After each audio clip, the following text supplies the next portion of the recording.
Louisville is seeing red. WDRB's Stefan Johnson tells us what's behind a recent surge in COVID-19 cases.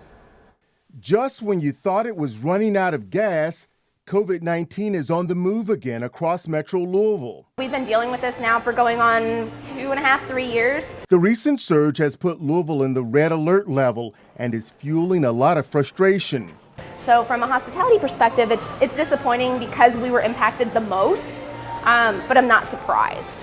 Emily Kunkel is director of marketing for Craft Culture Concepts, which owns Parlor Pizza and a Napa River Grill. Interact with probably hundreds of people a day, if not more. So getting vaccinated was a priority and the beginning of the end, at least she thought. But it gave me a sense of feeling free again, that I wouldn't have to worry about, just like the flu shot. But health officials say the latest spike in COVID-19 cases is being driven by the highly contagious BA.5 subvariant.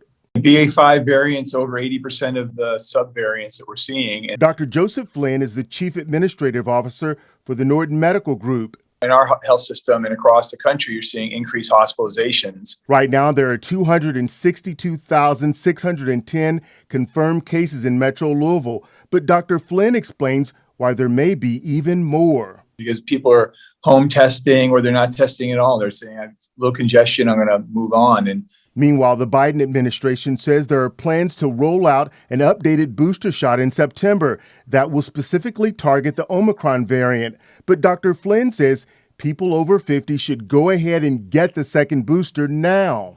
Now that it is available, we're seeing another spike of a very contagious subvariant. I'd say that that's what I would recommend. More than anything, I'm not a needle person. Despite her fear of needles, Emily Kunkel plans to follow the latest guidelines and recommendations. I also work for a local community college that if they require it, I'm going to do it.